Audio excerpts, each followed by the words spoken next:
поколение зумеров с одной стороны. Ты, кстати, упускаешь иксеров. Поколение бумеров и миллениалов. Ну, это мой возраст уже как бы. Ну, это взрослые люди. Зумерам вообще до фонаря политика. О чем-то я в курсе. Твиттер почитываем. А энергия у вас есть? Протест? Мама будет переживать, если меня посадят. Зачем? На борьбу? Ну, я за границей живу. На какой митинг мне пойти во Франции? Вы ни одно решение не в состоянии принять самостоятельно. Полицейские зачем-то избивают людей. Какой изначально у тебя был план? Красоваться и прикалываться в интернете. Из всей Франции оказаться здесь это надо уметь. Я буду Стеллой, а я буду Блум. Жизнь – это борьба или жизнь – это радость? Популярность, одобрение и власть. Какая у тебя мечта? Чтобы вот Ленинские, Самарские районы были где-то в Париже, в Амстердаме. У вас с Белым произошел конфликт. Это насилие, это вербальное насилие. Я хочу понять, чем живет ваше поколение.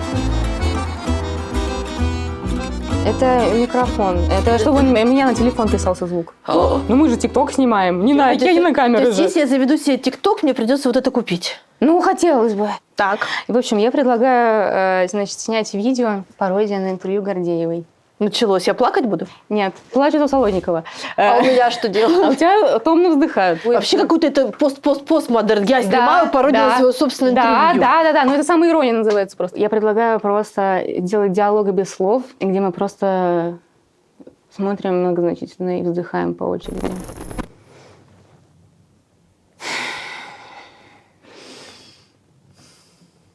Ты вздыхаешь как бы немножко вопросительно такая. Я так...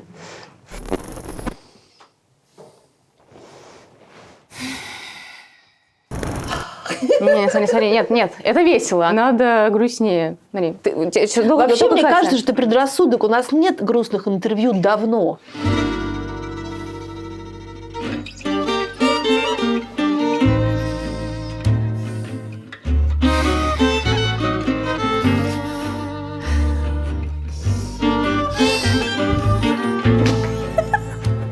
Ну, я надеюсь, получится.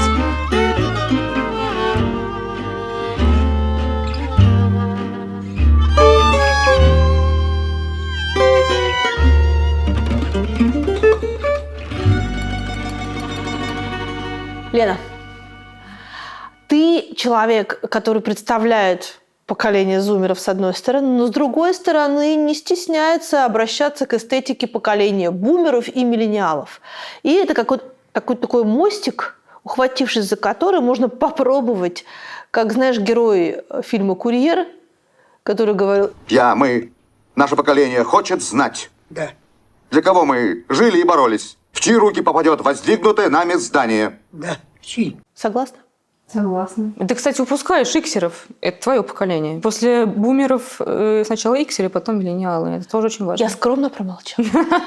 Ну, ты фильм-то смотрела? Да, конечно. Фух. Хотя мне всегда, знаешь, казалось, что я все-таки та героиня, а не тот мужик. А вот теперь все поменялось. Ну, видимо, лобные доли формируются, ценности меняются, ориентиры меняются. Это нормально.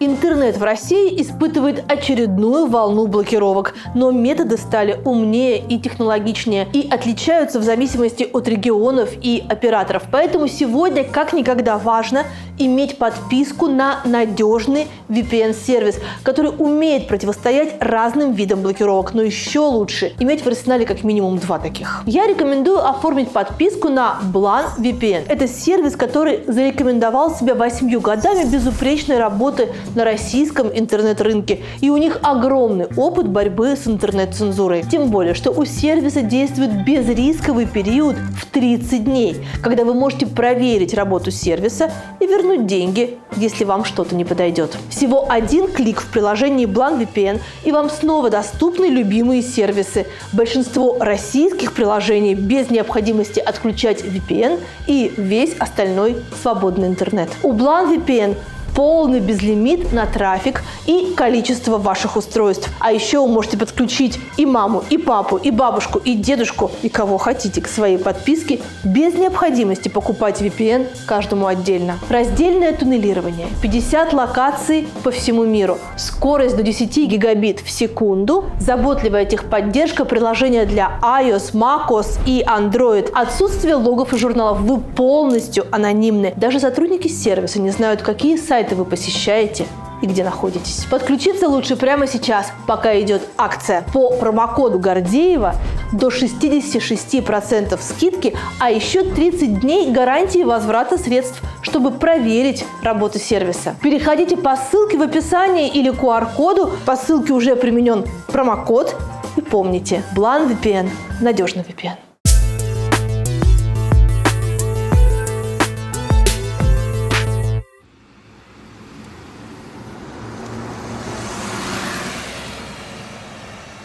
Мы на историческом месте, где были сняты твои лучшие рилсы. Рубрика «Лучшие рилзы». Ты русский либерал? Любишь кататься по всей Европе по демократическим конференциям, чтобы обсуждать, что делать с Россией после падения режима? Понимаю. Но после сокращения бюджетирования фондов это занятие потеряло былой лоск. На глазах тает количество звезд у гостиниц, а фуршеты после круглых столов все скромнее и скромнее. А заниматься либеральством все-таки продуктивнее в комфортных условиях. Кто снимает? Как это все происходит? Снимаю либо, если камера с рук, телефон с рук, значит, Ваня снимает, скорее всего. Так. Если статично, значит, я сама все снимаю. А ты Ваню сразу приобщила к своему делу?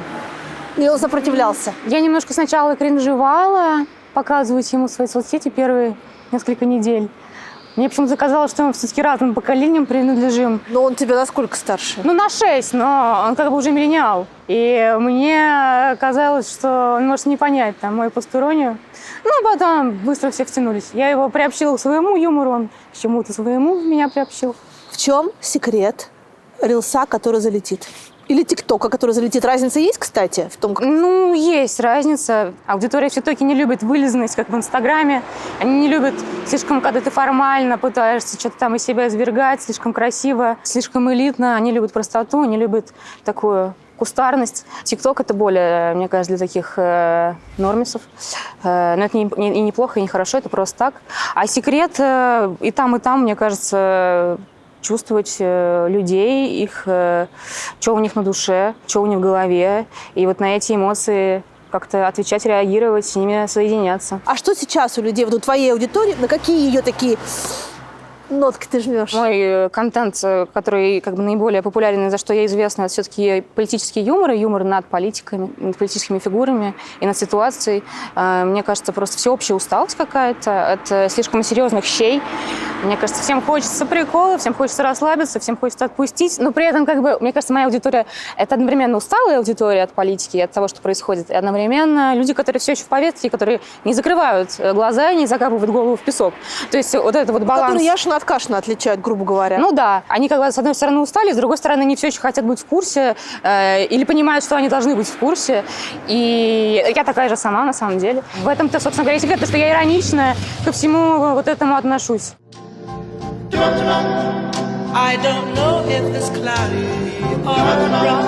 Почему, снимая свои видео, ты все-таки затрагиваешь и бумеров, и иксеров, короче, затрагиваешь людей, которые на поколение, а то и на 2 тебя старше? Но у меня вообще нет такой цели, это само собой происходит. Я просто думаю, что глубоко политикой интересуется, наверное, более старшее поколение. По моей статистике, вот в Инстаграме, у меня половина аудитории – это 25-34 года. То есть Ну, это взрослые люди. Ну да, ну это мой возраст уже как бы. Ну, это еще не твой возраст. Мне 25. Это по нижней границе пошла. А ты изначально понимала, как с этими людьми разговаривать, и поэтому ты снимала про тех героев, которых они форсили? Я снимала просто про то, что я смотрю сама, что мне интересно, что меня волнует, вот и все.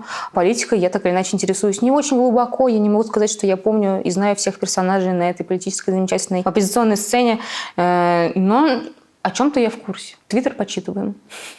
Но принято считать, и мы сейчас пойдем по стереотипам, да, которые ты или подтвердишь, или опровергнешь. Принято считать, что зумерам вообще до фонаря политика. У тебя была рубрика «Люди как предметы». Итак, Олег Тиньков у нас и лайнеры. Либо зубная паста, я не решила. Познер – это деревянные часы с маятником. Катерина Гордеева – это открытка «Все будет отлично, хорошего дня». В WhatsApp от бабушки. Лебедев – это, конечно же, МФР Ролл синий. Максим Кац – советский фонарный столб. Маргарита Симонян – это петелька на новой одежде. Свет падает, я лежу, сижу, ем клубнику, гуляю и так далее. Что-то у меня какое-то интервью, отчет о моем поколении. Но я вообще не берусь судить о всем поколении. У меня же все равно сразу после миллениалов по статистике у меня идут все-таки по количеству зумеры. То есть зумеры все в курсе, все смотрят. Нет, мне кажется, это какие-то стереотипы, которые придуманы. Нет, всем все интересно. Просто у них гораздо меньше, мне кажется, надежд. Им скучнее все вот эти вот привычные лица. Они не хотят их слушать, потому что они говорят одно и то же, я думаю, и довольно занудно для них. Но политика Почему неинтересна. для них? Говори для нас.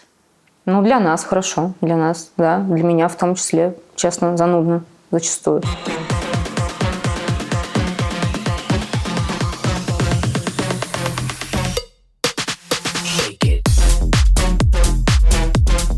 А у тебя у самой есть какие-то фигуры, ну вот, которые для тебя в политике настоящие, ну не кумиры, но те, которым ты веришь и за которыми ты бы пошла, если бы у тебя была возможность? Живые или мертвые? Сейчас такой ограниченный выбор, что мне кажется, нужно его расширить за счет мертвых. Ну, нельзя не упомянуть Навального, конечно. Я не могу сказать, что я была его фанаткой. Он, конечно, мастерски абсолютно владел вот этим вот языком общения с аудиторией, в том числе через соцсети. У него это было прекрасно. В этом было немножко манипулятивное, в хорошем смысле, ядро. Ну, то есть он тоже вот знал, как с аудиторией общаться, как с ней подхихикнуть, как ей намекнуть. И это, конечно, ему плюс. Пошла бы ли я за ним? Не знаю. Мне кажется, надо было бы смотреть уже по каким-то более реальным временам, когда у него были бы какие-то возможности реальные. А сейчас просто проблема для меня в политике в том, что, мне кажется, все-таки туда идут люди, которым нужна популярность, одобрение и власть. А это как бы не то, что очень симпатичные для меня ценности. Люди, которые к этому Ни популярность, ни одобрение, ни власть. Ну нет, ну как бы у них это первично, а потом уже, мне кажется, все-таки помочь людям, сделать что-то хорошее. Мне кажется, в первую очередь у них вот эта вот амбиция общественного одобрения, популярности и очков, войти в какую-то элиту. И поэтому доверять какому-либо политику, который и любой из них преследует именно эту цель в первую очередь, ну, не знаю, насколько я готова. Вот, потому что они все-таки в первую очередь стремятся к власти. Но если говорить все-таки о тех, кто мне симпатичен, пока что у меня есть надежда на Любовь Соболь. Мне кажется, она какая-то приятная женщина. Во-первых, потому что она женщина. Во-вторых, потому что, не знаю, пока что я не помню из того, что она когда-либо говорила, мне бы претило. И мне кажется, у нее какой-то tone of voice такой, какой-то человеческий, и видно, что она сама человек, и она не пытается из себя ничего строить более-менее. Насколько это можно для политика, потому что политик все равно как бы должен отвечать ожиданиям своей аудитории. Вот. Мне она как-то симпатична. Ну, не знаю, может, это как-то меняется быстро. Я просто думаю, что нет подходящих лиц. А так-то люди моего поколения в курсе, что происходит, и им важно, что происходит. А энергия у вас есть вот на протест, на борьбу? Ну, я за границей живу, поэтому мне легче говорить. Я не знаю, от тех, кто живет в России, был этот Алый Лебедь, который хотел митинг организовать, всех повязали, естественно. Ну, то есть, несмотря на весь ужас, который происходит, какой-то запал присутствует. Это удивительно, конечно, я восхищаюсь. Да нет, я готова, конечно, к какому-то акторству. Мне кажется, это всегда лучше сделать, чем не сделать. Но без особых ожиданий. Когда ты вообще в первый раз в своей жизни оказалась на каком-то политическом мероприятии? Не знаю. Я не была вообще, мне кажется, на каких. Я даже на митингах не была никогда. 17-й год, когда Навальный объявил о кампании, выпустил про Димона, все вот это вот. Уточки? Да. Было незаконно детям ходить. Кто-то вот из моих друзей и знакомых ходил из малолеток. Но я как-то ответственность чувствовала перед семьей. Я не хотела. У меня папа будет переживать, мама будет переживать, если меня посадят, зачем? А потом уже избивали на митингах, когда мне уже было 18. И я уже что-то тоже перед собой чувствовала ответственность. Перед своим здоровьем. Я поэтому не рисковала. Как-то я не застала мирные отношения полицейских к россиянам. А родители ходили? Нет. А как можно описать отношение к политике в вашей семье? Я думала все, что я сейчас думаю про текущую власть, сколько себя помню. Это же откуда должно... Да, я к этому клоню. Я просто пытаюсь обтекаемо это говорить, потому что у меня все-таки родители в России. Я всегда придерживалась своего мнения. Никогда не было такого, чтобы у меня были какие-то иллюзии на этот счет. Но это все, конечно, идет из семьи. Я как-то довольно живо помню, на самом деле, хоть мне было мало лет, я довольно живо помню Болотную и протест против аннексии, например. Тогда казалось, что все не так страшно. ну, не настолько опасно. Ну, вот. А потом, когда я уже, да, дальше росла, стало уже конкретно страхово. Ощущение этих рисков, оно со мной с подросткового возраста, да. Здесь попустила?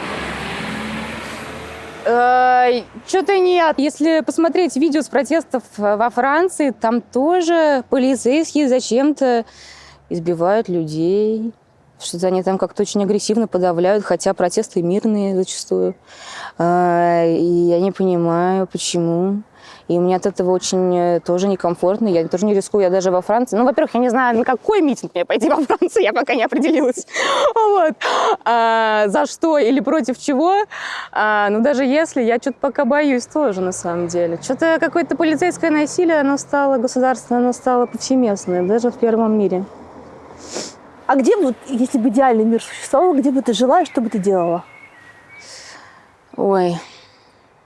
Ну, я бы хотела, чтобы вот Ленинские, Самарские районы были где-то в Париже, в Амстердаме. Я туда приезжала, делала бы то же самое, ну, прикалывалась. Меня очень устраивает моя судьба, она как-то, несмотря на все внешние факторы, сдерживающие, ограничивающие, меня моя судьба и профессия более чем устраивает. Это то, чем я хотела заниматься, красоваться и прикалываться в интернете. Когда ты работала SMM-менеджером «Дождя», это расширило твои представления о миллениалах и о бумерах? Ну, как бы я смотрела «Дождь» так или иначе, не постоянно и не всегда, но я, конечно, имела о нем представление, у меня была и есть какая-то к нему лояльность. Ну, я не могу сказать, что меня сформировало, потому что это было кабельное телевидение все-таки. У меня не было кабельного телевидения. У меня вообще не было телевидения. У меня было телевидение у бабушки и на даче. Дома у нас не работал телевизор. Ну, интернет-то у вас был? Да, но я начала пользоваться интернетом уже лет, наверное, в 12-13 полноценно. И политикой я особо не интересовалась. И сказать, что у меня «Дождь» сформировал, но это будет очень общо, я бы сказала. И это не был заход, с которым я туда пришла. Я зачем ты туда пришла? Ну, у меня было два интереса. Во-первых, мне нужно было найти стажировку в моей сфере, чтобы я могла пройти дальше и получить диплом. Во-вторых, мне казалось, что я могла им сделать какой-то прикол, потому что их как-то оживить. И мне кажется, я и попала на самом деле. Вот они, мне кажется, Тихон, мне кажется, созревал, это моя интерпретация, созревал, что нужно уже обращаться к зумерам, уходить в вертикальные видео, именно конкретно для соцсетей, не просто отрывки из «Дождя», а именно вот контент специально. И просто сказал, что я считаю, что вам нужно с аудиторией уже говорить более прикольно, в том числе. Чтобы просто вас продолжали смотреть, и чтобы вы набирали новую аудиторию, потому что все устали серьезными вещами, от серьезных вещей все устали. Ну, не все, но мое поколение точно, и миллениалов поколение точно. Смотри, ну а мы живем там в состоянии непрекращающихся войн, даже новых возникающих войн, и, в общем, не снижающегося градуса трагичности всего происходящего. В этом смысле можно все равно и в таком контексте давать прикольные вертикальные видео, или как бы в этот момент прикольные видео молчат? Ну вот тот факт, что я набрала популярность именно в нашу эпоху, говорит в пользу первого предположения. Чем все страшнее, тем больше людям нужно смеяться, отвлекаться. Как ты оказалась в этом удивительном месте? Ну, то есть, если всей Франции, оказаться здесь, это надо уметь. Как-то пассивно-агрессивно звучало. Ну, конечно, подстебала. Нет, я трезво оцениваю Клермон-Ферран, конечно. Я подавалась в разные арт-школы, когда я собиралась уезжать из России в 23-м году, в 22-м. И меня взяли в 5 городов. И крупнее, и престижнее это, наверное, была только Тулуза, но я туда не поехала, потому что я хотела именно в арт-школу, потому что в арт-образовании все-таки школа престижнее, чем университет во Франции, а туда меня взяли в университет. А остальные города были еще там Бурж, такой город, я уверена, никто не знает тоже, Реймс и Дюнкерк. Мне некого было спросить, какая школа лучше. Я просто выбирала по тому, как выглядит сайт. Мой сайт моей школы был самый красивый. Еще я посмотрела, тогда у Стромае должен был быть тур, и я посмотрела, куда он едет. И Стромае — это режиссер? Стромае, этот певец, который «Allure en danse», который. Да, все поняла. И он ехал всего в 3 места, по-моему, там в Париж, в Марсель и в Клермон-Ферран. Я подумала, если Стромае едет в Клермон-Ферран, наверное, все-таки не какой-то Пупкина-Залупкина уж совсем. Как вообще устроено образование во Франции? Как можно из Самары оказаться в Клермон-Ферран или в любом другом городе, в который тебя позвали в итоге учиться?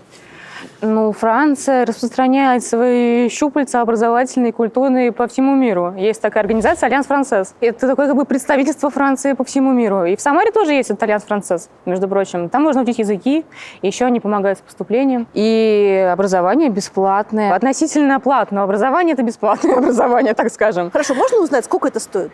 400 или 350 евро за год. За год? Не, ну ты там разом или за 3 месяца платишь. И они очень жалуют иностранцев. Ну, по крайней мере, до недавнего времени. Сейчас у них как-то все правеет. И как-то сокращают они бесплатные места для иностранцев. Но когда я поступала, все еще было радужно.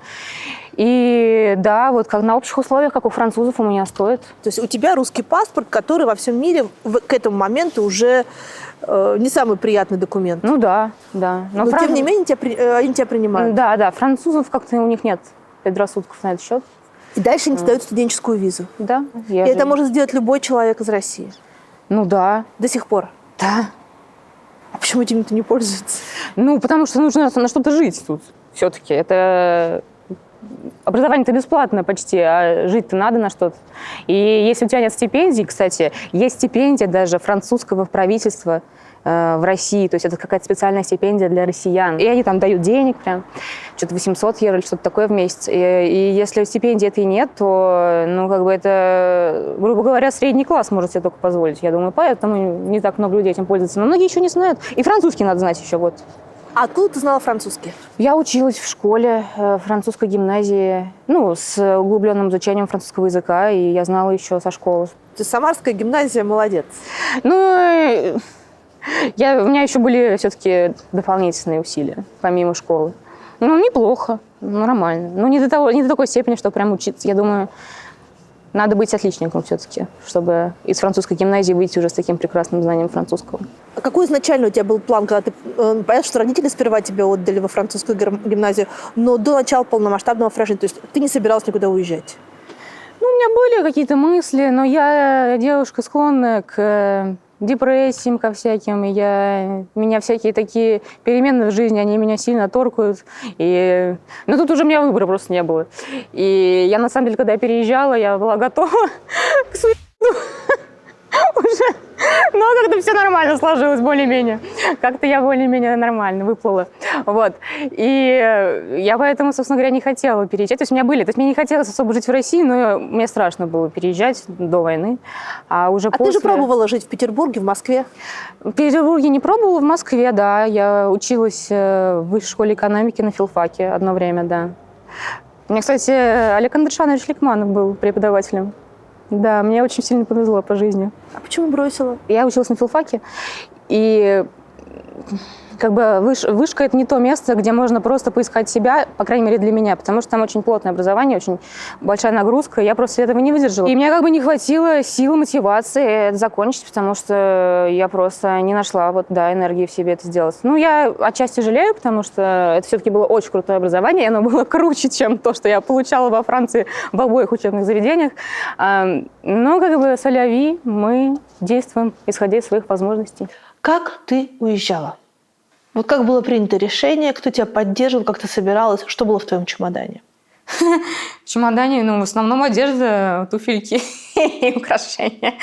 А кто меня поддерживал? Родители меня поддерживали. То есть у вас был такой разговор большой? Да, не было никакого большого разговора. Просто всем невербально стало довольно понятно, что кто может валить, пусть валит. И я это сделала. Я поступила-то в университет не потому, что мне очень хотелось учиться, а потому что мне просто проще всего было уехать по студенческой визе. Но ты не поехала резко на эмоциях?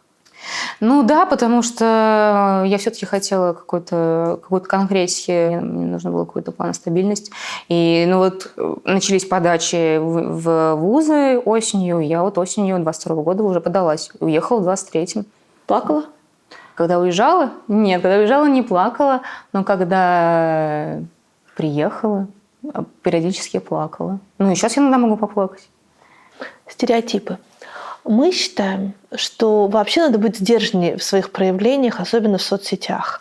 И представить себе себя плачущей в рилсе, я не могу. Если я плачу, я вряд ли подумаю, что нужно в этот момент нажать клавишу «рек». а если у меня клавиша рек, то я сделаю все, чтобы не заплакать. При этом вы совершенно прекрасно плачете, и это выглядит, в общем, с одной стороны, естественно, с другой стороны, конечно, бесяче. Почему бесячий? Почему бесяче? Ну, мне кажется, что слезы – это личное. Ну, соцсети – это в целом про личное, это про то, как Которую ты шеришь на сколько-то десятков тысяч человек. Да, в том числе. Но это есть, конечно, какие-то границы, но это про твои персоналити. В первую очередь люди идут на твои персоналити в соцсетях. Ты имеешь в виду, что у зумеров ты считаешь распространеннее плакать? Не знаю. Плакать. Я считаю, что у зумеров супер распространено отсутствие границы между личным и тем, что происходит в социальных сетях. То есть как будто бы этой границы не существует между виртуальным миром и реальным. Я думаю, во-первых, это зависит не от поколения, а от просто своего личного, от своей персоналити, от своего воспитания. Я очень много вижу 30, 40, 50-летних женщин, которые плачут. Да, мы более открыты, но не потому, что мы там хотим как-то раздеться публично. А почему? А потому что просто в нашем поколении больше валидации чувств, эмоций, вот и все. Ну, если можно быть искренним, почему бы не быть искренним? Чем отличаются по токсичности и по реакции аудитории Инстаграм, Твиттер и ТикТок? Что ты больше любишь? Ой, ну, Инстаграму я просто благодарна, и, наверное, поэтому я его больше люблю, потому что он меня быстрее бустанул и продвинул. И там, ну, это происходит за счет того, потому что там вот этих вот миллионов больше сидит, и иксеров, и вся вот эта вот оппозиционная среда, она тоже там вся сидит. В ТикТоке они поменьше, конечно, представлены. А ты там подпрыгнула, меня лайкнул Дудь. Вот такое у тебя было? Ну, было, да, было. Но потом прошло, потом уже привычно. Я быстро все обесцениваю, все свои достижения. Даже уже не знаю, кто меня должен лайкнуть, чтобы что у меня такая реакция была. Я уже все ко всему привыкаю, думаю, ну и чё? Могло быть и лучше, могло быть и прикольнее. Кто-нибудь прикольнее мог бы лайкнуть. А в этом плане мне Инстаграм, конечно, меня гораздо быстрее продвинул, и за это ему спасибо. ТикТок тоже неплох, но я его хуже, мне кажется, понимаю чуть хуже. Там какая-то аудитория, какие-то очень странные алгоритмы. И если в Инстаграме ты можешь прогнозировать хотя бы минимальное количество просмотров, в ТикТоке это невозможно просто. А самое токсичное – это Твиттер. Там просто настолько отбитый... Это даже не психопаты, это просто какие-то сумасшедшие... Ну, я не знаю, не хочется, конечно, сумасшедших стигматизировать. Но, в общем, это какие-то совершенно непонятные люди. То есть можно написать что угодно. Например, у меня сегодня такой хороший день, светило солнце, я сидела на веранде. Очень люблю природу. Тебе скажут, ну ты тварь. Иди нахуй. И поэтому Твиттер, конечно, абсолютно невыносим в этом плане. И если у тебя нет понимания, что это отбитая соцсеть, тебе не нужно туда соваться. Я там им не пользуюсь прям полноценно. Я его скорее просто как дополнительное продвижение использую иногда.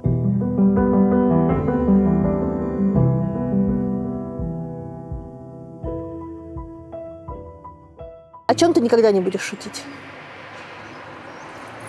Ну, наверное, я не буду шутить над уязвленными группами, ну, над всякими там женщинами, геями, там, национальными меньшинствами. Вот так вот жестко я шутить не буду все-таки. Ну, потому что это не делает ничего хорошего. Это наносит только вред, на мой вкус.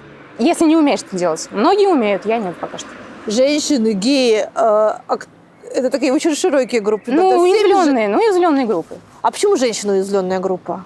Ну, потому что мы при патриархате живем. У нас по-прежнему над нами больше гораздо насилия совершается, у нас гораздо меньше возможностей, и наше ежедневное существование определяется патриархатом, к сожалению. Даже тот факт, что мы едем в автомобиле, который при аварии спроектирован для мужчин и тестировался на манекенах мужских.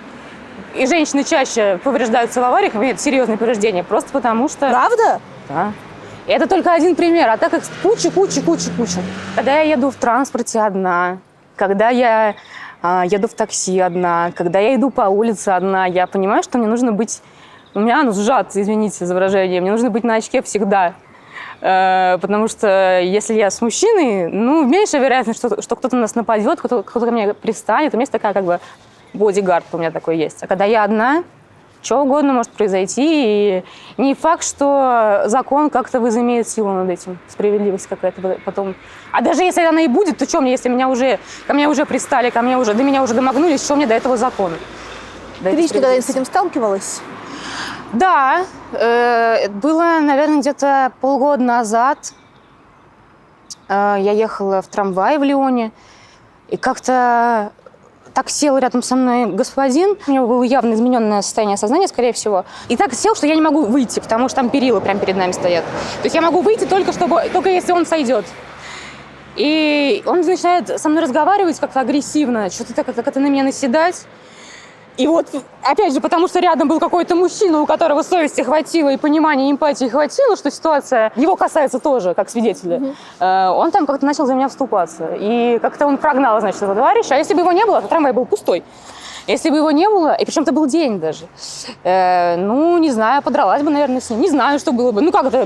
Я просила его меня выпустить, он меня не выпускал. Вот эта фраза «отойдите, мне неприятно», она была Нет, произнесена. я просто говорю, можно я выйду, пожалуйста? То есть я даже не грубо разговаривала. Это не помогает. Неважно, грубо ты разговариваешь, не грубо ты разговариваешь. Это не важно, нет, я просто про этапы. Да. Вот. И он меня не пускал, и этот за меня вступился.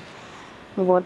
Выгнал его из трамвая. Но это правда, что за пределами съемок культурной разницы у вас с Белым произошел конфликт? Под ваши аплодисменты встречайте Лена Приколена. Как в 21 веке можно взять никнейм Лена Приколена? Я считаю, что это прекрасно звучит. Тебе не нравится? Не, мне не то, что не нравится, просто Лена Приколена. А слово прикол, я так понимаю, правильно? Да, не то чтобы... Мы вообще не были знакомы.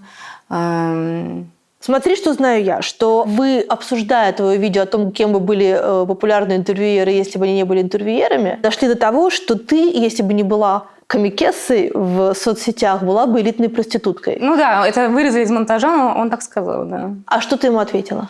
Я просто промолчала в шоке и не проигнорировала это. Я считаю, что я вела себя ровно так, как надо было себя вести. Он не достоин ни одной моей реплики, и чтобы я пальцем пошевелила, чтобы я ему что-то объясняла, как-то пыталась парировать. Нет. Это была агрессия с его стороны? Но это была агрессия, которая его общество, его социум, его пузырь называет юмором. Чем эта агрессия была вызвана? То есть он считал, что это смешно? Ну, наверное, он привык, да, так по ТНТшным нравам жить. Наверное, это смешно для него. И для его аудитории, наверное, тоже. Чем это было вызвано? Я не знаю, это просто... Ну, это надо у него спросить. Нет, ну ты как чувствуешь? Ты там сидишь, то есть вроде начинается все нормально, ты выходишь... Ну, во-первых, я женщина. То есть ты думаешь, что из-за этого? Я не думаю, что он это рефлексирует осознанно. Но это просто на подкорке у мужчин, как он, снисходительно относиться к женщинам, а тем более молодым женщинам. Мы сейчас поругались просто за кулисами на почве феминизма. Да! Я говорю, даже права женщин ущемлены. Она говорит, чего ты взял? Мы просто в прикол начали накидывать, что, женщины, типа, тоже люди, и она что-то подгорела. Прикол, понимаете, да? Вот, может быть, ты замечала там по молодости когда-нибудь, когда там к кому-нибудь обращаешься, к мужчине, на «вы», незнакомому, а он сразу тебе тыкает. Ну, это то же самое, это вот одна вся категория. Но это какой-то дизреспект ниже по иерархии социальной. Мы. То, на чем вы, собственно, с Белым схлестнулись, что такое феминизм? Вот сегодня для тебя. Феминизм – это попытка женщин отстоять себя. Хоть что-то себе вернуть, какие-то... Не вернуть, а установить какие-то границы. Попытка вырулить в нормальность. Вот. Сейчас, вот мы с тобой поговорили про транспорт, про отношения, про... Уличное насилие. Про уличное насилие. Уличное насилие, мне кажется, что это все-таки уже следующий шаг по отношению к тому, как мужик себя ведет отвратительно в общественном транспорте. А уличное насилие это и насилие, это уже вопрос криминала. Нет, я не считаю, что это вопрос криминала. Ну, есть такая пирамида, как пирамида Маслоу, только про мизогинию и все это, в том, в чем мы живем, и там, значит, на нижней ступени, что из чего вытекает, значит, на нижней ступени там шутки, типа, какая-то вот ирония, вот это вот все, потом, значит, это все перерастает в стигму, в какие-то ложные представления, потом это перерастает в социальное неравенство, то есть из этого вытекает социальное неравенство, там, значит, стеклянный потолок, налог на розовое, бла-бла, потом уже... Подожди, бла-бла не надо. Стеклянный потолок, это ты имеешь в виду то, что женщина может достигать того же уровня профессионально, что и мужчина, но оплачиваться будет значительно ниже и никогда не достигнет тех карьерных высот, которые достигают мужчины на супервысоких уровнях. Ну, это про разрыв, да, про разрыв в зарплатах, не обязательно на тех же позициях, просто в целом то, что женщины, если как социальную группу взять и сравнить их с мужчинами, то они получают меньший кусок пирога, хотя их больше. Значит, и про какую-то стигму на работе. На вершине там фемицид и насилие. Это насилие не вытекает не потому, что кто-то отдельный психопат решил кого-то рандомного зарезать. Нет, это все следствие одного, к сожалению. Из-за того, что мы шутим вот так вот. Почему я не сказала, что я не шучу над уязвленными группами? Потому что это все одна цепочка. То есть мы снисходительно относимся, значит, потом мы будем их там социально принижать, а потом мы их уже за людей не считаем, уже и убить не жалко. А почему ты не встала и не ушла? Ну, я чувствую какую-то ответственность, съемки и так далее. Меня туда все-таки выписали, заказали, оплатили гостиницу, перелет. Как-то странно. Я такой, я не знаю, можно так, наверное, сделать? Не знаю, может, и можно. Я что-то не подумала об этом. Мне кажется, это было бы уж совсем. Ну, и надо было ему выговориться, показать обществу, не обществу, зрителям, показать, пусть показывает себя, что он из себя представляет. Ты вообще способна на такой, адекватный и резкий ответ? Да, мне кажется, я способна. Мне кажется, я ему там так и отвечала, честно говоря, порой. Может, я, честно говоря, не смотрела выпуск, я только по своим воспоминаниям. Может, они там что-то подрезали. Но да, мне кажется, я там как-то довольно жестко порой отвечала, либо игнорировала, я уже не помню. Но в целом, да, я слабоспособна, конечно. Это правда, что твой кумир в области пародии – это Максим Галкин?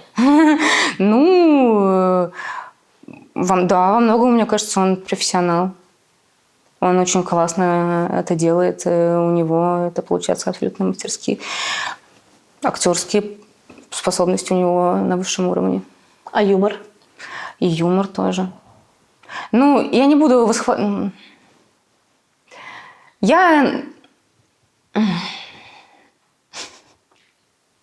Проблема в том, что я не понимаю, как таких людей, как Руслан Белый, вот этот весь замечательный либеральный, оппозиционный, антивоенный мир не выталкивает, не изгоняет. И я считаю, что после, например, даже уберем нашу замечательную передачу, я не претендую вообще на то, чтобы за это его отменили. Хорошо, не надо.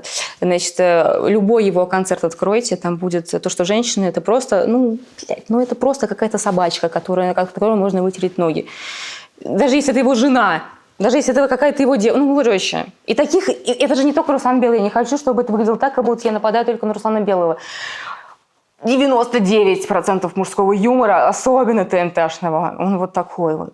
И я не понимаю, ладно, хорошо, в России, окей, там как бы более патерналистская, патриархальная, страшная среда, там какие-то другие законы, допустим, типа в социуме существуют. Но мы-то уехавшие россияне, у нас гуманистические ценности, мы антивоенные. Если дело касается,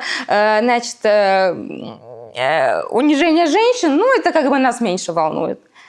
И как бы вот это вот то, что таких людей, как Руслан Белый, все еще это общество принимает, меня это просто невероятно выносит, выводит из себя. И я почему говорю о Галкине это говорю, потому что он тоже там что-то там как-то его выставлял, что-то там с ним как-то там он с ним дружит публично, короче говоря. Поэтому я не могу сказать, что я обожаю Максима Галкина как персоналити.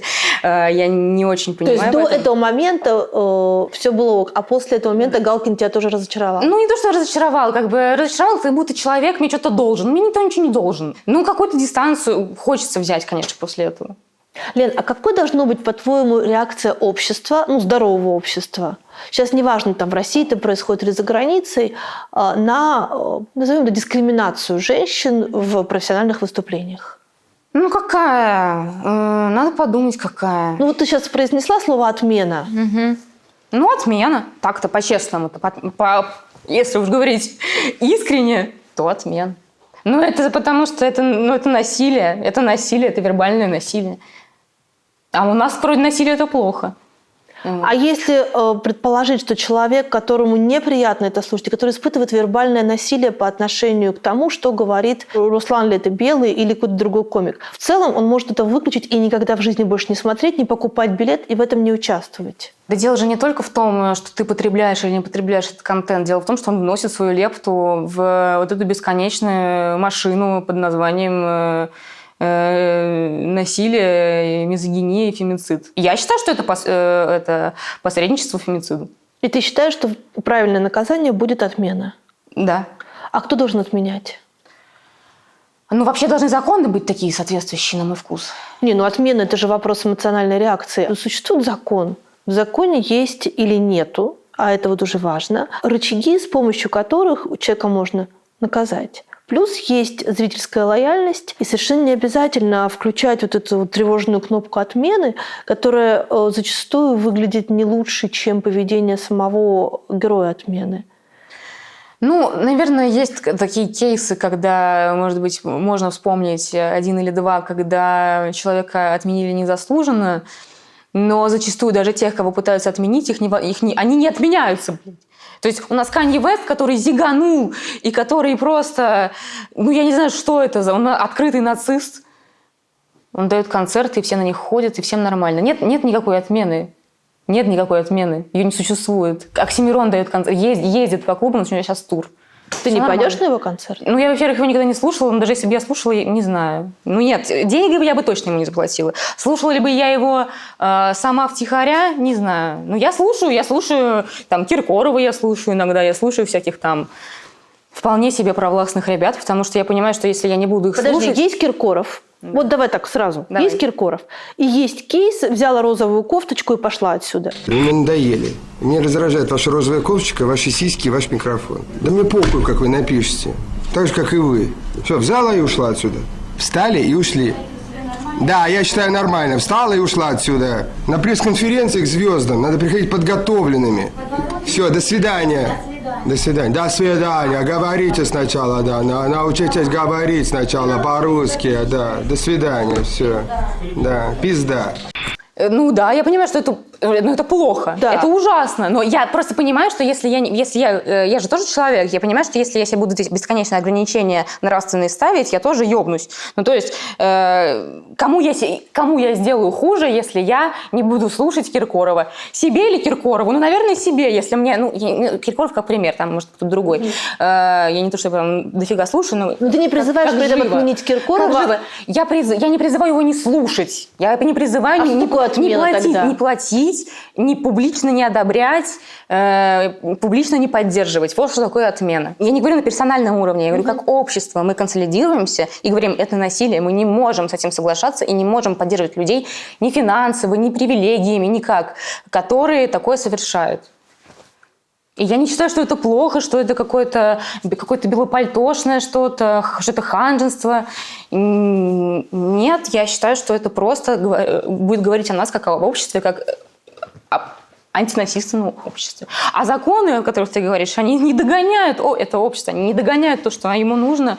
И это тоже делают какие-то люди, на которых мы не имеем никаких рычагов. Не знаю, далеко ходить не нужно. Закон о домашнем насилии, которого в России не существует. Вот у нас есть закон, и что, нам теперь надо только на него полагаться? Здесь существует. Но они только-только начинают про сталкинг. Я даже не знаю, кстати, во Франции есть про сталкинг закон или нет, я не уверена. Наверное, есть. Даже если есть, его придумали недавно, а сталкинг существует сколько? 100 лет, 1000, миллион? И что, нам теперь сталкеров не осуждать и говорить, если вас не посадили, наверное, это правильно, наверное, так можно. Нет. Если мы говорим про какой-то социум и его восприятие, окей, зрители Ну, пускай ходят, но какие-то публичные люди, мне кажется, должно быть стыдно. Появляться в кадре, пиарить. Таких людей должно быть стыдно. Для меня это как снять рилс Рудковской, там, я не знаю, Собчак, побрататься. Или там сходить на порог к Мизулиной. Точнее, я не то чтобы осуждаю этих людей, у них, возможно, есть какие-то свои причины и кейсы, это мы не знаем внутрянку, но по уровню презрения у меня к этому, это вот то же самое. Уровень, нравственный уровень у меня один. А хватит тебе сил и профессионального инструментария над этим посмеяться? Я что-то, кстати, об этом не думала. Чего же я над этим не посмеялась? Надо подумать. Я надеюсь, что хватит. Не считаю себя какой-то очень, гениальной, честно говоря, в юморе там, и так далее. Так я что-то пробую. Нет, часто такое бывает, что я хочу над чем-то пошутить, а у меня креативной машинки не хватает. Есть чему учиться. Сколько раз тебе прилетало от героев твоих пародий? Нисколько ни раз не прилетало. Все либо радуются, либо молчат. Ты студентка? Да, молоденькая. Молоденькая? Угу. Ты будешь моей маленькой послушной девочкой. Конечно, конечно. На колени. Уже так быстро? Да, сучка. Окей. Глаза в пол. Я встала на колени. Глаза в пол. Ты, например, сама оцениваешь свою пародию на Быкова как хамство. Ну да. Честно говоря, да. Но это справедливое, но хамство. Я считаю, достойно. Мне кучу всего там прислали потом в личку. Кейсов всяких. Поэтому я считаю, не в бровь, а в глаз. Хотя я интуитивно это сделала. Подхамливаю иногда. Что поделать? Издержки. Про тебя целый пост Собчак написала. Да, было такое. Но это было не про пародию, это было про мое видео, где я якобы докапываюсь до либералов. Но это шутка. То есть я, конечно, их подстебываю, но все равно либералы лучше, чем Собчак. Почему? Они хотя бы сказали свое честное слово, расплачиваются за это по нынешним понятиям. А Собчак даже уже не пытается, мне кажется, на двух стульях сидеть. До этого она пыталась, то туда, то сюда, а сейчас, мне кажется, абсолютная московская лакшери зига. А почему, кстати, ты решила свой контент придумывать на русскоязычную аудиторию, а не пытаться пробиться здесь? Я думаю об этом, но мне пока не хватает когнитивного аппарата, то есть сочетание, во-первых, языка, полного погружения в контекст, какое-то общение побольше с иностранцами, чтобы понимать. И плюс меня немножко смущает, что тут, конечно, намного чувствительнее люди к политике, и тебе нужно обязательно выбирать сторону зачастую, особенно в Америке. То есть в России не надо выбирать сторону? Мы как будто можем друг друга понять всегда. Я не знаю, у меня такое ощущение. У меня такое есть, что я, например, прощаю, хотя они мне ничего не должны, каких-нибудь лоялистов или зетников отчасти, какой-то частью своей души, я могу к ним эмпатию проявить. Тут нет эмпатии. Тут много радикальных групп, таких довольно, точнее, две их, стороны правой и левой, и они сильно грызутся. Можно легко нарваться с одной или с другой стороны на отмену. И меня это немножко пугает. Но это все оправдание, это все фон. Конечно, я хочу это делать, конечно, мне хочется выходить на более, на международную аудиторию. Я просто пока прокрастинирую это. Нас бесит в вас то, что вам от 20 до 30 это тот возраст, в котором мы уже много и тяжело работали, а вы все время говорите о том, что вы себя ищете. И тут, конечно, возникает справедливая или несправедливая зависть. Мне кажется, я что-то немножко переживаю сейчас. Не переживай. А почему переживаешь? Надо было выпить что-нибудь. Переживаю, ответственно что-нибудь сказать надо как-то красиво. Надо красиво сказать, смешно и как-то легко одновременно и не опозориться. Мне кажется, зумерам не мешает тяжело работать и искать себя. Большинство зумеров, которые я знаю, очень даже пашут и выгрызают себе. Стереотип, да, что никто не работает, только себя ищет. Мне кажется, да. Нет, ну понятно, что у нас с границами, там, со всяким психоздоровьем, у нас на это гораздо больше акцент. И слава богу, я вообще не вижу в этом проблемы. Мы гораздо больше прислушиваемся к себе, и мне кажется, это прекрасно. В этом, да, плане есть чему позавидовать, потому что, мне кажется, сейчас только подавление всех эмоций было до этого в предыдущих поколениях, и какое-то назидание, иерархии и так далее. А мы как-то к иерархиям относимся, мне кажется, чуть проще. Вот. Но мне кажется, это хорошо. Нет. Ну, когда как. Не, хорошо, просто зависть. Я понимаю, нам тоже есть чему позавидовать. Чему? Чему? Ну, вы застали какое-то свободное время относительно, так называемое. А так в этом нет нашей заслуги. Ну, заслуги нет, но завидовать-то есть чему, тем не менее. Вот. Чему завидуем? Ну, то, что квартиры в ваше время можно было купить еще. В наше время уже невозможно купить квартиры. Ну, вот я рассчитываю только на Ваню, на своего парня, что он как-то заработает нормально денег, что у него профессия нормальная. А у меня, ну, как бы, по ситуации, так скажем. Мне кажется, что сейчас ценность квартиры, ценность недвижимости как-то снизилась. Ну, то есть люди путешествуют, люди все время перемещаются, и быть привязанным к чему-то недвижимому как будто бы не очень здорово. Мне кажется, это стереотип, который придумали во времена миллениалов, то есть конец, мне кажется, нулевых, начало десятых, когда миллениалы были нашего возраста, и тогда, да, действительно какой-то космополитизм, вот эти вот ремоут работы, вот это вот все, и тогда, кстати, мне кажется, это какая-то психическая пропаганда, тоже, честно говоря. Не покупайте квартиры, не нужны вам квартиры, ребята, не нужны. Мы пока тут все к себе к ручкам приберем, не в смысле ваше поколение, а какие-то люди, у которых есть деньги. И потом вам будем сдавать их втридорога через 10 лет. Ну, так и вышло.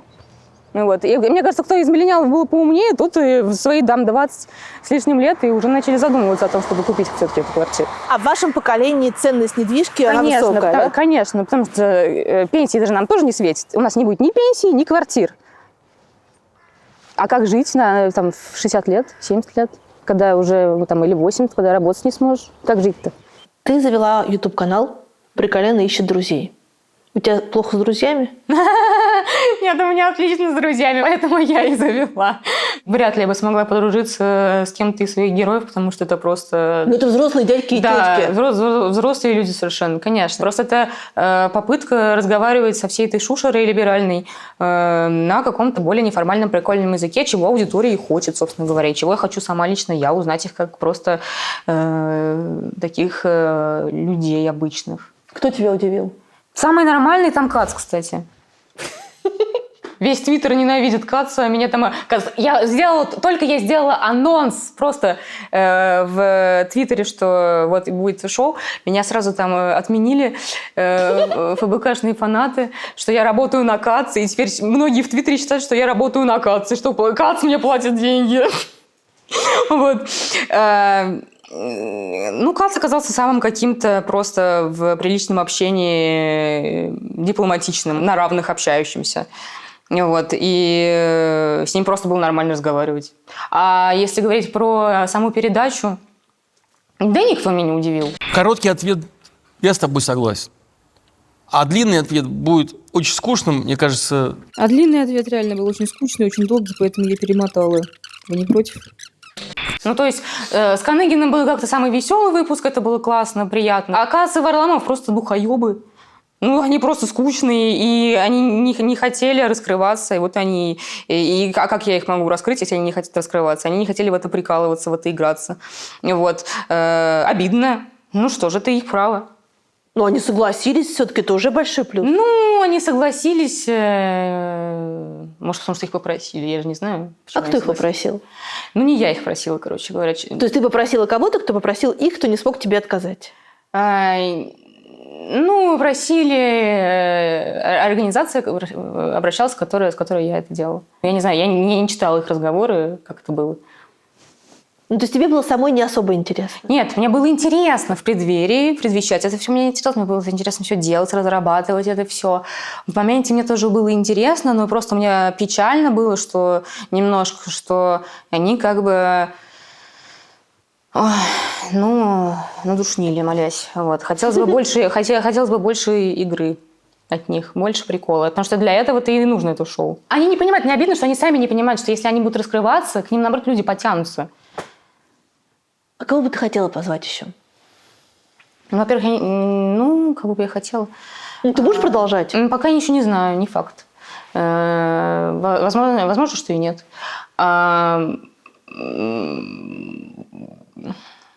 Скорее всего, нет. Даже так. Кого бы я хотела позвать? Ну, мне кажется, Раевским было бы весело снять. Мне кажется, он мог бы повеселиться, поприкалываться. С Дудем было бы прикольно, с Монеточкой. Мне очень нравится Ариана Лалаева, мне кажется, она классная девчонка. Ну, Шульман было бы, конечно, прикольно, но она бы не стала в этом сниматься, мне кажется, и она бы не повелась бы. Она еще бы хуже, чем Катя Варламов бы, мне кажется, там душнила. Вот. Ну, не знаю, как-то я прям вот конкретного вот гость мечты, что-то у меня что-то в голову не идет пока. Еву Морозову обожаю, господи, как я обожаю Еву Морозову, знаешь, я, да? Не знаю, конечно. Ой, это просто моя кумирша. У нас вся команда, мы раз там сколько-то составляем список того, кого мы хотим позвать, и у нас там уже из года в год лидирует Ева Морозова. А что не зовете? Она мне не отвечает. Офигеть, обидно. Блин, я бы очень хотела с ней интервью. Мне прям она очень интересна как персоналити, мне кажется. Ей есть что рассказать про себя. Сначала, да, давай фильм. Мне кажется, любимый фильм Кати – это «Ностальгия», а мой любимый фильм – это «Страна Оз». Мой любимый фильм «Мой друг Иван Лапшин», а мне кажется, что любимый фильм Лены – это «Гарри Поттер». Мой любимый цвет – это красный, розовый и золотой, а любимый цвет Кати, мне кажется, темно-серый. Мой любимый цвет – это синий, а мне кажется, что любимый цвет Лены – это розовый. Мой любимый писатель – это Хармс, а мне кажется, любимый писатель Кати – это Томас Манн. Мои любимые писатели – это Шолохов, Гроссман, Фолкнер и Толстой, и Чехов. А любимые писатели Лены, я думаю, что Чехов, Пушкин и, наверное, Диккенс. Моя любимая страна – это Нидерланды, а Катина любимая страна, я думаю, Италия. Моя любимая страна – это Италия. А любимая страна Лены, ну пусть будет Исландия. Моя любимая еда – это сыр камамбер, а Катина любимая еда, я думаю, это устрицы. Моя любимая еда – это желе или помидоры со сметаной. А любимая еда Лены, боже, что же эти зумеры-то едят, господи, мороженое. Пусть будет мороженое. Все. Ну что, 0 совпадений? 0 совпадений, да? Нет, есть. Ладно, давай теперь наоборот. Что для вас в нас самое бесячее? Только обобщение насчет зумеров. Ну, тут же, ты же понимаешь, да, если бы вас сидело 10 человек, это была бы другая история. Ты можешь тоже обобщать, я не обижусь. Хорошо. Я хочу как-то, чтобы мы все признали, что жизнь нужна для того, чтобы наслаждаться ею и испытывать счастье. Конечно, это не значит, что надо становиться безответственным. То есть ты считаешь, что мы все слишком упарываемся по работе? Ну, не то, что по работе, а в целом, ну, что жизнь – это сопротивление. И меня насадили это. Я тоже борюсь с этой установкой. Это у меня всему это Мурдашвили говорил, что жизнь – это усилие во времени. Ну, мне надо с ним сейчас его парировать. Не, он умер. Да, наверное, вот это, то, что нужно все время сражаться. Как-то хочется более спокойствия, хочется умиротворения.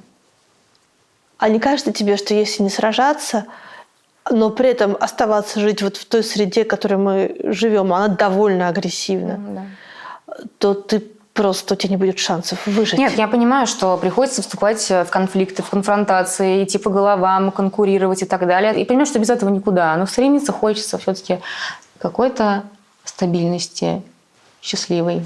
Вот. И стараться к ней идти. Сколько детей у твоих родителей? В их паре я одна, у папы еще 2 старших сыновей от первого брака. Тебя воспитывали в нежности и любви? Ну да, да. Есть такая теория, которой придерживаются многие старшие, что из-за того, что вас воспитывали не так, как нас воспитывали, и мы постарались все ошибки исправить, дать столько принятия, столько любви, сколько возможно, везде сделать комфортное какое-то ваше существование, то, столкнувшись с реальными трудностями, а война, 22 год, иммиграция, отъезд, все вот это супер реальные трудности, вы, как комнатные цветочки, во многом не выдержали. Насколько это правда? Ну, всяческие психоисследования говорят, что как раз-таки наоборот. Вот эта вот теория, что если ты закалишь психику человека, то он будет закаленный и готовый ко всему. Это бред. Наоборот, он гораздо более уязвим, гораздо более тревожен и склонен к психорасстройствам, к суицидам и прочему. То есть у него уже психика пошатанная. А если ты рос условно в тепличных, нормальных, не тепличных, нормальных условиях. Мне кажется, вообще тепличное – это такое обесценивающее слово, конечно. Почему? Ну, типа, слишком жирно живете, аля. Да нет, нормально, просто в любви. Наоборот, такие люди, они более психически устойчивые, и им трудности, условно, ну, не прям как с гуся вода, но ближе к этому. Поэтому я считаю, что пока можно испытывать счастье, нужно его испытывать и давать его близким. Со скольки лет у тебя психолог? Первый у меня какой-то был лет... Причем у меня был какой-то детский, я уже не помню почему. Что-то в начальной школе как-то я ходила к какой-то женщине. Потом у меня был в 14 какое-то время. Какое-то там было подростковое какие-то... Что-то там подростковое было. И потом, наверное, где-то с 19, но это не одни и те же. У меня не постоянные, то есть не все эти там 6 лет у меня один и тот же человек, и я периодически пробую, я пока не нашла, короче, своего, то есть я пробую наплывами. Парня найти оказалось легче, чем психолога. Да, наплывами пробую. То есть я попробую, 2 месяца похожу, мне не нравится, я от него отказываюсь, выжидаю еще там год-полтора, снова пробую, снова отказываюсь. Но пока что, кстати, я нашла, как мне кажется, неплохую девушку. Но претензия старших поколений к вам заключается в том, что вы поколение, выращенное психологами и нянями. И что вы ни одно решение не в состоянии принять самостоятельно. Ну, с какими-то обобщениями мы общаемся. Я даже не знаю, куда там примкнуть. Конечно, это же говорит о твоем уровне жизни. Что у тебя хотя бы есть деньга вот это вот. 5000 рублей раз в неделю, это ж круто.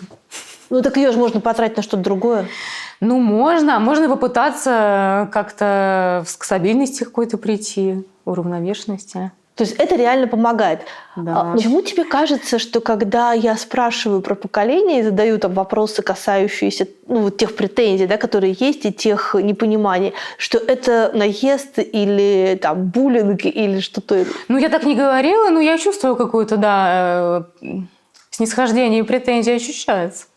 Клянусь, нет, мне правда интересно. Потому что я, например, смотрела «Культурную разницу», где у вас очень сложный был разговор с Русланом Белым. И я как раз думаю, нет, нужно наоборот, и нужно аккуратно. Но если любой вопрос воспринимать с точки зрения претензии, то, конечно, он кажется обидным. Но это правда любопытство. Там про психологов это не претензия, что у вас есть психологи, а у вас не было. Это любопытство, что неужели там действительно сложно справиться без психолога. Не то, что «ах, вы не можете».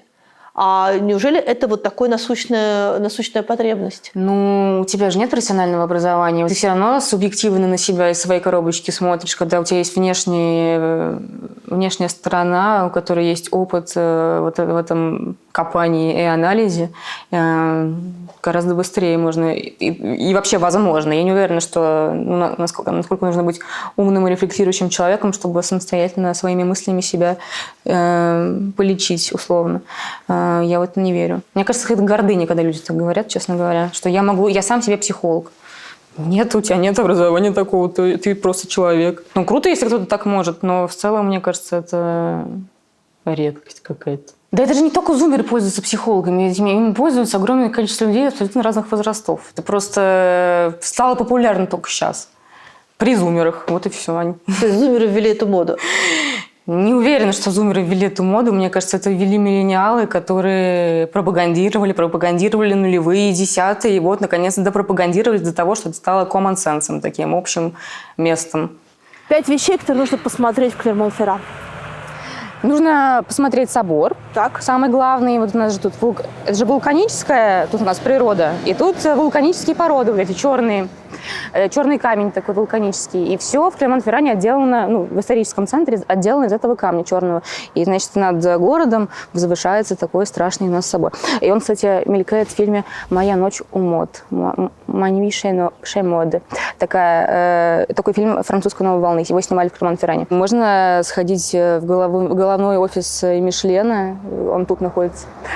Там есть музей. Вот почему здесь так много автопрокатов, авторемонтов. Возможно. И шиномонтажей. Возможно. Значит, там есть красивый музей. Что еще? Музей Мишлена? Да. Шин? Шины и автомобилей. И у нас тут есть очень красивый мертвый вулкан, называется Пюдедом. В честь него назван наш департамент. И там, значит, очень красивые виды с него открываются. 4. Ну, можно посмотреть здание моей школы. И 5. Ну, просто старый город. Ну, просто такой. Да, он такой средневековый, опять же, в этой вулканической породе отделан. Плюс тут есть Икея. Для меня это тоже, как для провинциалки, это тоже показатель, что не совсем все-таки жопа мира. Вот, я подумала, ну, наверное, как-то я... такой был компромисс. Вот. И когда тебе здесь стало скучно? Ну, где-то через 2 недели. Вот. Ну, я отучилась 1 год. Меня взяли на последний курс бакалавриата и переехала в Лион в магистратуру. А сейчас я сюда вернулась, потому что, если такой вопрос, я не знаю, ну, я сама себе уже вопрос задаю, ладно. Вот. А сюда я вернулась просто временно, потому что тут я встретила вот своего парня, когда только переехала. Ему как-то... Давай про Ваню расскажем, чем он занимается. Ваня... У него как раз самая полезная профессия из всех нас. Да, Ваня занимается искусственным интеллектом в медицине. Вот. И вот он тут писал PhD, потом вот сейчас он работает в той же компании, в которой он писал PhD.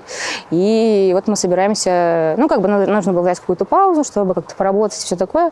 И вот мы собираемся все-таки переезжать в течение там полугода там или плюс-минус. Куда? Вот. Я надеюсь, что в Париж. Просто проблема в том, что ему нужно выбирать в первую очередь компанию, а не город, потому что ему нужно совершить, ну, какой-то карьерный как бы скачок. Вот. Но он в первую очередь будет рассматривать Париж. Но если это будет не Париж, я не знаю, что я буду делать, я пока... Кто у вас принимает решение? Вот за кем последнее слово? Ни за кем. Не последнее слово. Нет такого. Ну, ты говоришь, я хочу в Париж, а он говорит, вот а я проверим, хочу в Марсель. Вот и узнаем. Как вы познакомились с Иваном? Мы с Иваном познакомились на крыльце нашей резиденции. Вот, мне не протыкались кнопки кодовые, и он за меня их продавил. Я уже поняла, что он разговаривал на русском языке по телефону, и так мы начали разговаривать, пошли там потом, выпили что-то, на какую-то встречу сходили. Но это были сначала не свидания, это были просто встречи такие. Кто кому предложил встречаться? Ваня мне предложил встречаться. Так, а жить вместе? Ой, там как-то все очень быстро сложилось, потому что ну, вот я жила на одном этаже, Ваня жила на другом этаже, а у меня квартира была на 1-м этаже, она была больше, но она была на 1-м этаже. Вот как мы сейчас с тобой сидим, то есть все смотрят тебе в окно, то есть нет возвышения этого. Мне было там очень неприятно жить. И потом я пришла к Ване, у него квартира была меньше, но гораздо более уютная, и на 5-м этаже. Я говорю, ну я остаюсь, потому что мне осточертело не на чужие спины. Я боюсь даже открыть окно ночью, вот, чтобы подышать. Стереотипы. Примерно раз в неделю появляются разнообразные исследования о том, что зумерам не нужен секс. Ну, зумерам нужен секс, конечно. То есть история про то, что в вашем поколении считается, что секс слишком переоценен, и вы вообще можете жить без любых сексуальных зависимостей, это... Зависимостей? Ну, у меня нет сексуальных зависимостей лично. Нет, ну типа, что вы рассматриваете секс как некоторую зависимость, а хотели бы быть суперсвободными, и поэтому вам это не особо Нет, я думаю, что поколение старшие, они действительно придавали сексу какой-то... Это был признак крутости. То есть нужно было быть престижным, и как один из симптомов престижности была богатая сексуальная жизнь. А зумерам уже, мне кажется, не хочется быть крутыми. Ну, то есть это даже слово «крутой» — это какое-то немножко устаревшее, вот я сейчас его называю, у меня какой-то анахронизм немножко. Нам просто хочется быть собой. И мне кажется, все занимаются сексом столько же, сколько и раньше. Просто если раньше ваше поколение предыдущие делали вид, зачастую, если у них не было сексуальной жизни, они делали вид, что она есть, чтобы поддерживать статус. А если зумеру не нравится секс, он говорит, мне не нравится секс, все, отстаньте от меня. Что по детям? Хочу ли я детей? Ой. Я хочу большую семью, чтобы все собирались за столом, много поколений, на какой-то праздник, и мы вот в каком-то загородном доме в Британии все отмечаем Рождество. Дети уже взрослые, мне там 70 лет, внуки, они там, я с внуками, когда мне хочется. Вот такое я хочу. То есть я хочу ощущение вот такого сообщества, такой компании, тусовки мне хочется. Иногда меня ситуативно умиляют дети, когда они хорошие, приятные, и меня не раздражают, когда они плачут в самолетах, я совершенно лояльно к этому отношусь. Но я понимаю, что много «но». Очень много «но». И я могу их очень долго перечислять. Даже не знаю, Перечисли. Ну, во-первых, личное. То есть это нужно угробить некоторое время свое. И, возможно, это будет перманентно, потому что есть такие последствия от родов и деторождения, которые ты не восстановишься там в чем-то, по здоровью, по психическому здоровью, ты можешь так и не восстановиться. И это очень страшно, это большой риск. Ты отдаешь свою жизнь. Ну, то есть ты как божеству какое-то жертвоприношение такое приносишь. Это нормально, но я что-то боюсь. Я даже с собой не себе сама режим не могу настроить в жизни ежедневной. Если у меня будет ребенок, я не знаю. Плюс мир, который нас окружает. Деньги, конечно же. Не хочется же родить, чтобы он родился и там дальше сам разбирался. Хочется как-то комфортно чувствовать себя. И чтобы он себя комфортно ощущал. И чтобы, может быть, квартиру ему купить потом, чтобы он не ныкался по съемным, или чтобы у него была какая-то база финансовая. Поэтому мир, который нас окружает вокруг, я не знаю, но говорят, что через 100 лет будет такое глобальное потепление, что уже вообще невозможно будет жить. Но я не знаю, то есть как-то, и даже через 50. Экономика какая-то ужасная по всему миру. Очень-очень много «но», и это страшно, я не знаю. Все в теории классно, на практике не знаю, будет ли это когда-то. Сомневаюсь. Ну, вы с Иваном про это говорите? Мы говорим, но там примерно то же самое. Возможно, но не сейчас, и неизвестно когда, и надо гораздо больше зарабатывать, и надо где-то и уже жить. Ну, в общем, я не представляю, что это произойдет. Если это произойдет, то что это произойдет в ближайшие 10 лет. Мне кажется, я сомневаюсь очень сильно. Кстати, ты первая героиня в нашей практике, кто пришел с возлюбленным на интервью. Да? Да. А это такие у вас близкие отношения? Это вообще свойственно поколению такого доверия? Просто я уезжаю послезавтра на несколько дней, мне хочется с ним побольше побыть. Ну и мне кажется, ему интересно, что же такое развлечение, посмотреть как интервью. Мне приятно, когда он рядом, у меня доверительные отношения. С французской студенческой визой ты имеешь право подрабатывать, работать, не знаю, быть официанткой, давать уроки, что-то в этом? Да, имею. Ну, там до 20 часов в неделю только, правда. Ну, то есть это все равно очень небольшие зарплаты, так скажем. Но я как бы лавирую. То есть понятно, что я, то есть у меня есть какой-то статус, но из-за того, что я как бы самозанятая, я не отчитываюсь о количестве часов, и поэтому как бы я могу зарабатывать чуть больше, чем если бы я была официанткой. Но ты себя чувствуешь как вот этот человек, который на потоке, и куда вот занесет, там ты и оказываешься. Или тебе кажется, что ты прилагаешь большое количество усилий, чтобы оказаться там, где ты оказалась в итоге? А одно другому не мешает, я считаю. Я в потоке, да, я как бы смотрю, куда меня заведет судьба, но я что-то делаю по жизни. Жизнь – это борьба или жизнь – это радость? Ой, это то, что я сейчас со своей психологиней обсуждаю. Я все-таки живу в установке, что жизнь – это борьба и постоянное решение проблем, но мне хочется уйти от этой установки. Мне хочется все-таки наслаждаться жизнью. Я считаю, что это основной ее смысл, все-таки наслаждение и счастье. Вот. Но и пока не получается, я хочу как бы прийти к этому. Чему здесь учат? Очень хороший вопрос, Катя. Я так и не нашла на него ответ, честно говоря.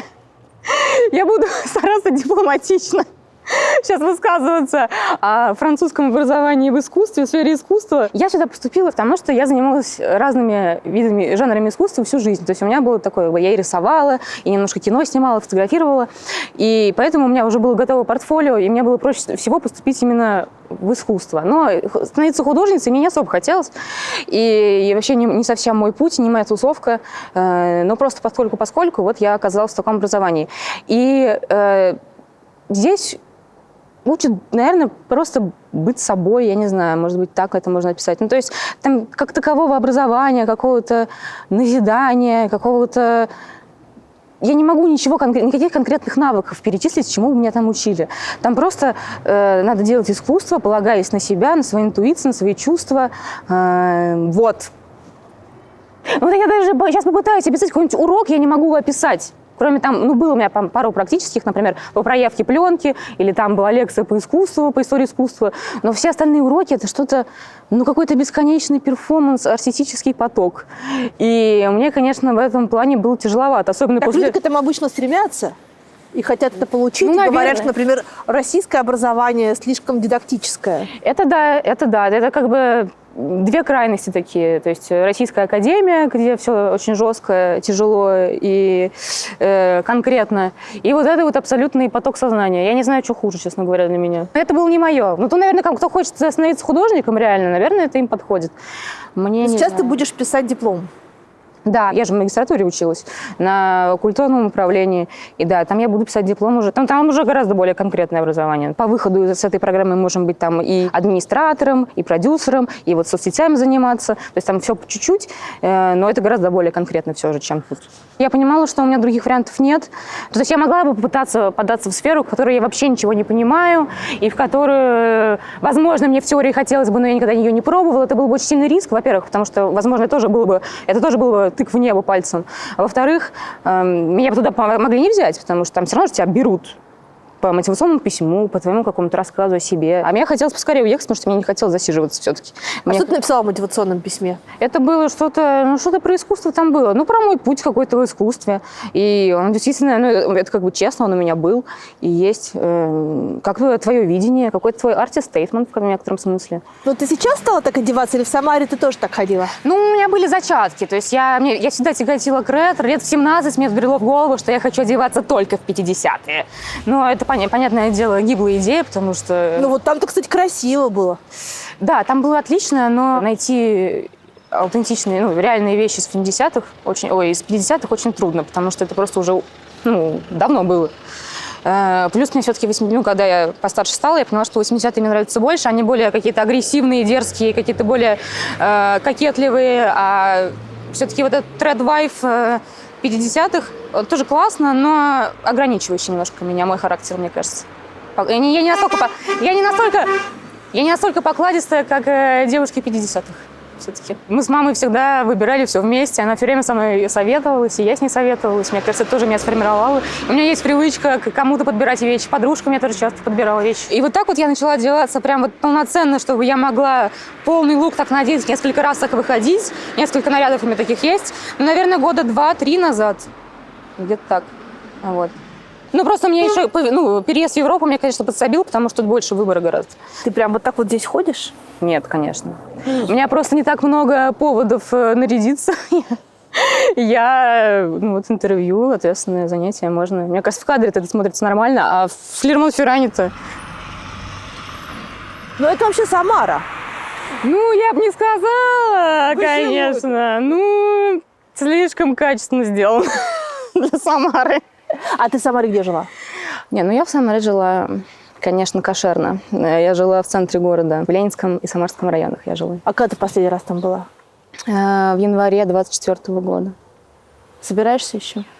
Я не думаю, что это безопасно. Если людей, которые ничего не делали политического и просто уехали, у них есть ВНЖ, постоянное резидентство в Европе, и их туда допрашивают и могут за что-нибудь посадить, то меня-то уж... Не знаю, мне кажется, я себе там тоже наделала всяких вещей, до которых можно прикопаться. Где ты здесь одеваешься? Я одеваюсь в секонд-хендах, на бложках реже, потому что на бложках искать мне почему-то одежду тяжелее, там в основном украшения. И на Винтеде. Винтед — это такой большой, как Авито, такой большой маркетплейс, где частные продавцы, просто физлица продают какие-то свои БУ вещи. Вот, и там много всего винтажного, красивого. Ты сказала за кадром, что в том числе ты завидуешь нашему поколению в том, что у нас была лучше мода. Ну, на мой вкус, А конечно. что значит лучше? Вот это плечи, бананы. Ну да, 80-е, начало 90-х моя любимая эпоха в плане моды. Она какая-то... Сейчас как будто она возвращается. Ну, все периодически возвращается, но полноценно это все равно не вернется. Ну и качество вещей. Даже если это была синтетика, качество вещей было гораздо выше. Последние там 15 лет, 20, если это достигло такого дна, все это качество масс-маркета, да и не масс-маркета тоже, даже люкса, такого дна достигло. То есть ты уже, если раньше ты хотя бы покупал люкс... Ты сейчас серьезно говоришь? Да. Если ты раньше покупал люкс, там, и ты за него платишь 500 евро там, за пиджак, ты хотя бы понимал, что этот пиджак будут носить твои внуки. Сейчас он может порваться через 2 месяца. А ты свой стиль как бы определила? Ну, просто, что я такая фанатка ретро, винтажа, и я люблю 80-е, 90-е. Иногда что-то еще я надеваю, потому что мне все равно же скучно в одной эпохе только находиться и определять. Я не хочу себе задавать рамки, но это моя любимая эпоха. Это где куплено? Вот на Винтеде. Балетки тоже на Винтеде.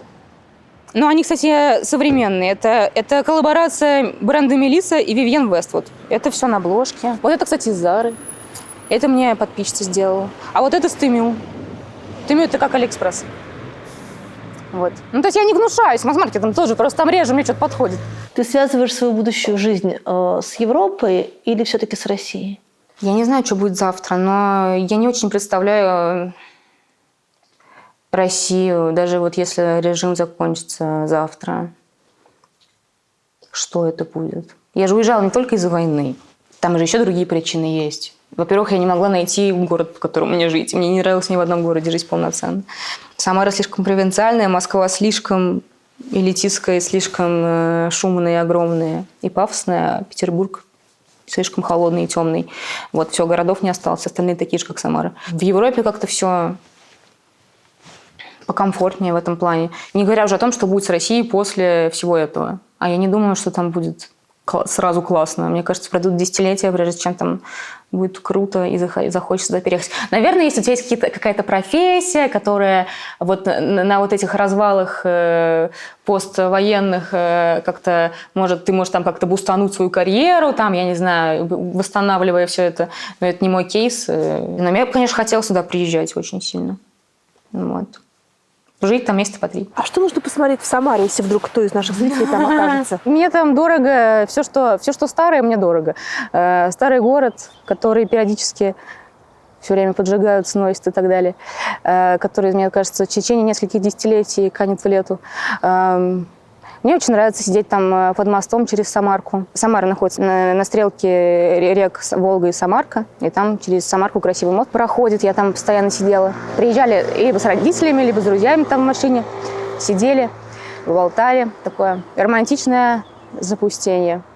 Ну, наверное, Пушкинский сквер, потому что с него открывается вид на Волгу, на пивзавод. У нас там уже завод фон Вакана и жигулевского пива. Жигулевское пиво в Самаре производят. Вот. 4. Музей модерна. Там у нас очень красивый особняк в стиле Ар-Нуво. И там очень красивый музей. И 5. Не знаю, да просто нужно по природе поездить. Там же Жигули, горы. Мне кажется, там очень красивые пейзажи. Волга. Чего ты никогда не покажешь в своих соцсетях? Ну, я не особо там конкретно делюсь своим финансовым положением, наверное. Ну, там оно плюс-минус понятно, но как бы у меня бывают взлеты и падения тоже. Но я как бы ими не делюсь в моменте, потому что я боюсь, что если меня будут нанимать на работу, я не хочу, чтобы меня обесценили. Если у меня слишком мало денег, или наоборот, слишком много денег, я не хочу, она богатая, не будем ей платить, или она бедная, да, она на все согласится, на любую зарплату. Вот, я поэтому не делюсь, сколько у меня сейчас в моменте денег особо. Я не делюсь, ну, своими какими-то как раз вот психическими какими-то проблемами особо. То есть у меня они есть, у меня там тревога очень сильная. Но я об этом не рассказываю не потому, что я стесняюсь, мне кажется, это слишком личным, а просто потому, что это стабильно одинаковое положение, и что мне о нем рассказывать? Ну, то есть там ничего не меняется. Ну да, у меня бывает иногда хорошее настроение, иногда плохое. Ну и чё? Если из этого не вытекает что-то еще, какой-то кейс или что-то, еще какой-то рассказ, то в этом просто нет для меня смысла. Не поделюсь, наверное, какими-то конфликтами в личной жизни, потому что, с одной стороны, мне очень не нравится идеальная картинка, когда люди показывают идеальную картинку отношений, но так выходит, что я именно ее и показываю. Ну, просто я понимаю, что если делиться личными конфликтами, то это у ваших отношениях появляется еще какая-то третья сторона в виде публики, и она может негативно влиять, а мне это не надо. Вот у меня есть личные отношения, я делюсь с этим, потому что это часть меня, это тоже как бы часть моей идентичности в том числе, но тоже какие-то границы соблюдаю. Что ты никогда не сделаешь? То есть я смотрю, так ты к телу своему относишься очень утилитарно, то есть ты можешь показать все части своего тела, и тебя не парит совершенно. Ну, наверное, возможно. Как это называется? Get ready with me? Да. Вот, то есть у тебя с этим вообще... Да, у меня OnlyFans же у меня нет. Ну, то есть я все впереди? Нет, мне не будет никогда OnlyFans. Ну, точнее, если меня жизнь не приведет финансово к тому, чтобы завести OnlyFans, ну, как бы морально мне не будет OnlyFans. Ну да, то есть как бы... То есть я не вижу в этом проблемы. То есть мы же на пляже в купальниках ходим, какая разница, видеть тебя в белье или нет, ну и что? Ну, то есть окей. Да. А на кого ты никогда не сделаешь пародию? Ни на кого. Юлия Навальная? Да уже давно надо на нее сделать пародию, просто забываю все время об этом. Мне надо... Не, сделать. Ты просто в одном из интервью говорила, что я никогда не сделаю пародию на Юлию Навальную. Да, потому что раньше у меня гораздо был больше ореол святости и жертвенности, и какой-то абсолютно к ней было не докопаться. А сейчас уже можно докопаться. Да и тогда надо было, на самом деле. Просто... Не хватило мне смелости, наверное, в тот момент. А сейчас уже ФБК столько раз... Я не берусь ни на чью сторону вставать, но я просто говорю, что в глазах общественных ФБК уже давно растеряли, и Юлия Навальная, в частности, растеряли тот социальный, нравственный капитал, который у них был.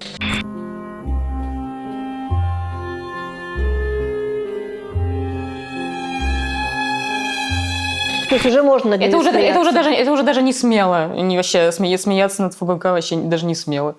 Ну, если ты не боишься, что на тебя нападет там их фанатов, ну, напишут тебе там 10 комментариев, ах, ты подстилка Каца. Ну, и пофиг, что, пускай пишут. Из феечек Винкс ты какая? Я никогда не любила Винкс. Вот это вот... Ты выбиваешься из поколения. Да, я выбиваюсь из поколения. Я должна признаться, что я подстраивалась под общество, когда в классе, когда делаю вид, что я люблю Винкс и смотрю Винкс. Мне никогда не нравились мультики, когда они разговаривают вот такими вот голосами. Я это терпеть не могла, я всегда переключала такие каналы. И мне приходилось делать вид. Ну, Текно, наверное, потому что она там самая не такуся, ее никто никогда не выбирал. Я буду Стеллой, а я буду Блум. Никто никогда не выбирал Текно. Ну, она фиолетовая, классная, у нее прикольная прическа. Она фиолетовая, да. Классная. У нее прикольная прическа. А из кого тогда ты выбирала? Где твоя ролевая модель была? Нюша из «Смешариков», конечно. И у меня была любовь в первом классе, и он меня всегда называл Нюшей. И Ваня меня сейчас называет Нюшей, не знаю об этом кейсе из детства. И все меня, короче говоря, всегда считали Нюшей, и я считаю, что она отличная. Но в ней есть, конечно, эгоизм некоторый, немножко переходящий в здоровую степень, но в целом Нюша красава. Какая у тебя мечта? Мечта... Кроме денег? И что Путин умер? Ну, не знаю. Давай подумаем. Может быть, чтобы патриархата не было больше. Чтобы не было насильственных режимов. А вот если конкретно мои персональности ты имеешь в виду, ну, может быть, какие-то более классные навыки, юмористические, креативные, актерские приобрести, как-то профессиональнее в этом стать. Такая у меня мечта. Но мне бы хотелось, конечно, иметь такой же артистический горизонт, как это, ну да, как у Галкина или всяческих пародистов, актеров. Мне кажется, это очень классно. Но у меня пока такого нет. Остроумие, смекалки. Вот этого всего. Такая у меня мечта. А остальные у меня мечты вот только про режим, патриархат и материальное. Ну, чтобы родители подольше пожили. Чтобы рожать детей можно было не беременея.